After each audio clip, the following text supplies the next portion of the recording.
కార్లన్నీ కూడా ఇటువైపు ఉన్నాయి. అక్కడ మన విజువల్స్‌లో చూడొచ్చు. ఒక వ్యక్తి తాను అక్కడ చిక్కుకున్నానంటూ సైగ చేస్తున్నాడు. ఒక కర్చీఫ్‌ని అక్కడి నుంచి అతను చూయించేటువంటి ప్రయత్నం చేస్తున్నాడు. తాను అక్కడున్నానని గుర్తు చేసే ప్రయత్నం చేస్తున్నాడు. సో, ప్రస్తుతం అక్కడికి రక్షణ బలగాలు ఏవైతే ఉన్నాయో అవి వెళ్ళేటువంటి పరిస్థితి లేదు.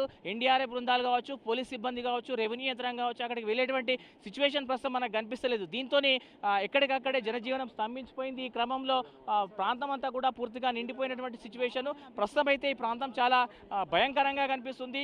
కామారెడ్డి పట్టణంలోని కార్లన్నీ కూడా ఇటువైపు ఉన్నాయి. అక్కడ మన విజువల్స్‌లో చూడొచ్చు. ఒక వ్యక్తి తాను అక్కడ చిక్కుకున్నానంటూ సైగ చేస్తున్నాడు. ఒక కర్చీఫ్‌ని అక్కడి నుంచి అతను చూయించేటువంటి ప్రయత్నం చేస్తున్నాడు. తాను అక్కడున్నానని గుర్తు చేసే ప్రయత్నం చేస్తున్నాడు. సో, ప్రస్తుతం అక్కడికి రక్షణ బలగాలు ఏవైతే ఉన్నాయో అవి వెళ్ళేటువంటి పరిస్థితి లేదు.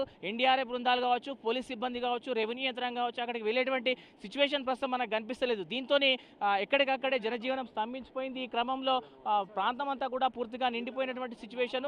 ప్రస్తుతం అయితే ఈ ప్రాంతం చాలా భయంకరంగా కనిపిస్తుంది. కామారెడ్డి పట్టణంలోని